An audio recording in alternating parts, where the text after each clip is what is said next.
How many of you were able to work out the answer to the quiz? If you guessed the answer train, you'd be right. Well done. But I'm wondering if you're thinking, what does training have to do with my talk? I don't mean the physical train that you ride on. What I'm talking about is training your mind into doing something to make you be able to do something better.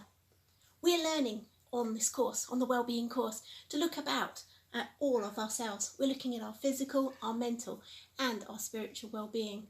This takes lots of training, doesn't it? I grew up with an identical twin sister called Eunice in a family with 6 siblings. It made me a real expert on favouritism. For example, I would be really vocal if I think things were not given out fairly, such as chores in the house or maybe the amount of ice cream that we could eat. However, as I got older, I saw a different kind of favouritism. This was the way that people, they value their bodies more than they value their minds. A few weeks ago, you may realise that I fell over and I heard a snap and I knew immediately I needed to go to hospital to get my foot checked out. Then when I was there, I realised I needed to wear my ankle boot, the air boot, in order for it to heal. In the same way, when we're young, we realise that we need to brush our teeth to keep and protect our oral hygiene. But what do we do about our mental health? Have we been trained in how to protect our mental mind? Did you know that we can sustain more psychological and mental injuries than we can physical ones, such as failure, rejection and loneliness? And these can really impact on our lives.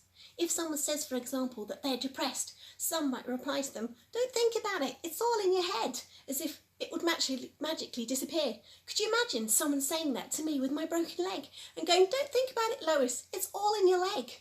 It won't help, will it? We need to close that gap between our physical and our mental health. Now, it's time they were more equal, a little bit like twins. Now, Uni and I, we are close. When we were younger, we would pretend to be with each other and we'd answer each other's names when the register was taken.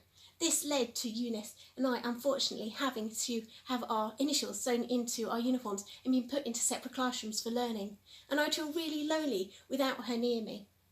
Loneliness. This can create a real deep wound, can't it? It can make us believe those around us care about us much less than they actually do. We might not want to reach out because actually, why set ourselves up for rejection and heartache when maybe our hearts are already aching more than we could possibly understand? We can be surrounded by so many people all day and still feel lonely, whether at work, at home or at school. Loneliness, this is about feeling socially and emotionally disconnected from those people who are around us. Did you know that research says that loneliness, this doesn't just make you sad. This can cause high blood pressure. It can suppress your immune system, and in chronic loneliness, it can actually have significant risk to your long-term health. It's really important, therefore, to practice emotional hygiene, as you can't treat a physical, a psychological or a mental wound if you don't know that you're injured. We need to pay attention to emotional pain, the things that affect our mind. Loneliness is not the only psychological wound to distort our perception and mislead us. Failure can do it too. I recently told the children a story about 3 children who played with the same Jack-in-the-Box. The first child, she played with it, but she got frustrated and she gave up and she burst into tears because she couldn't get the Jack-in-the-Box to open. The second child had already watched the first child and she took one look at this box and burst into tears and didn't even try to open it. She assumed already that she would fail. But the third child, who'd also watched the first 2 children, started with the box and turned it and chucked it in the air. And at first, they were like the first child in that they couldn't get it open. Just out of interest, do you remember what kind of mindset child 1 and child 2 had? It was a fixed mindset, wasn't it? Now, what mindset does the third child have? She carried on playing and eventually she managed to turn the key and the Jack popped out of the box. So what mindset would that make her? It's a growth mindset, isn't it?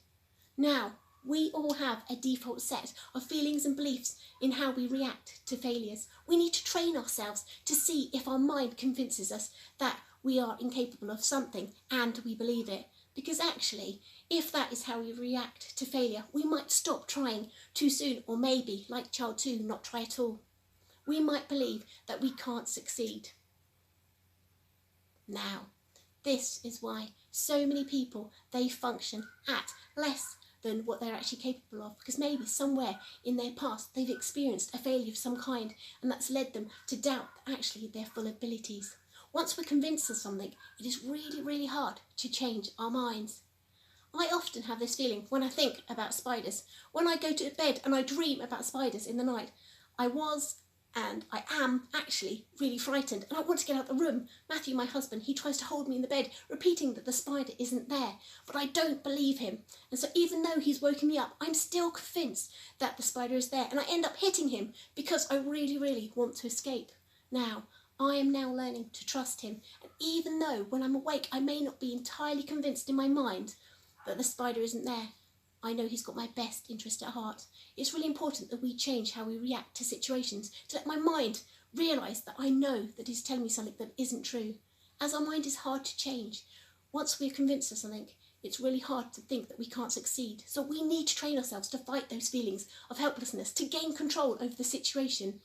Because it says in the Bible, cast your burdens unto Jesus, because he cares for you. Do you remember to bring Jesus into your everyday lives?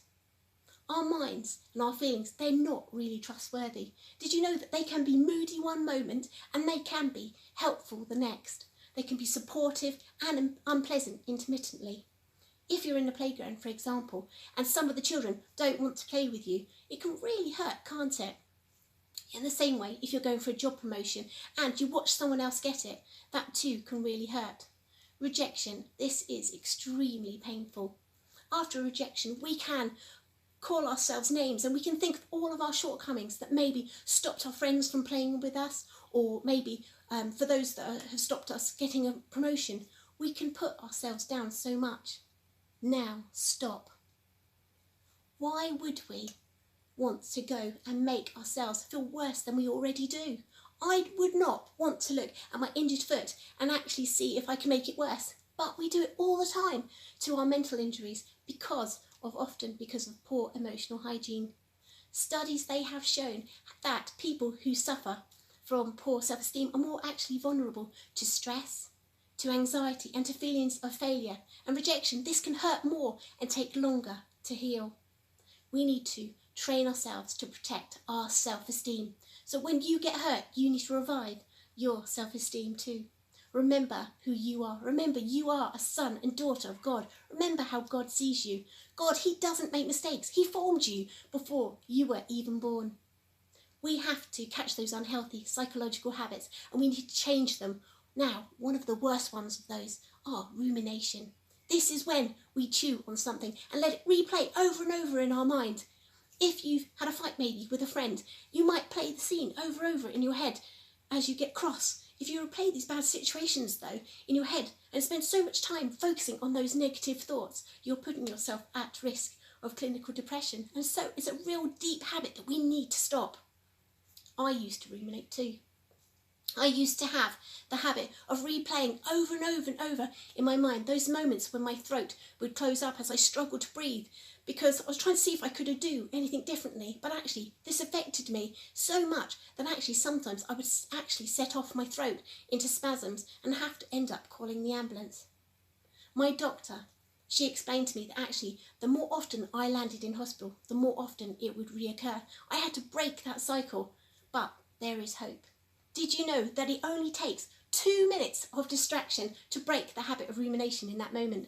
So each time you have an upsetting thought, you can train yourself to think of something else until that urge passes. We need to battle negative thoughts by training yourself to take action when you are lonely, changing your reactions to failures and training yourself to protect your self-esteem. By battling those negative thoughts, you won't only heal your psychological wounds, you will also build emotional resilience. Did you know that 100 years ago, people started practicing personal hygiene and the life expectancy, it rose by 50% in just over a decade? Now, how would it be if we trained and practiced our emotional resilience? Can you imagine a world with less depression, less loneliness, and people who trained themselves to overcome failures and not ruminate on them?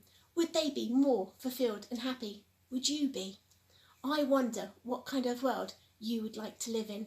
If we change a few simple habits, then maybe this is a world that we can all live in.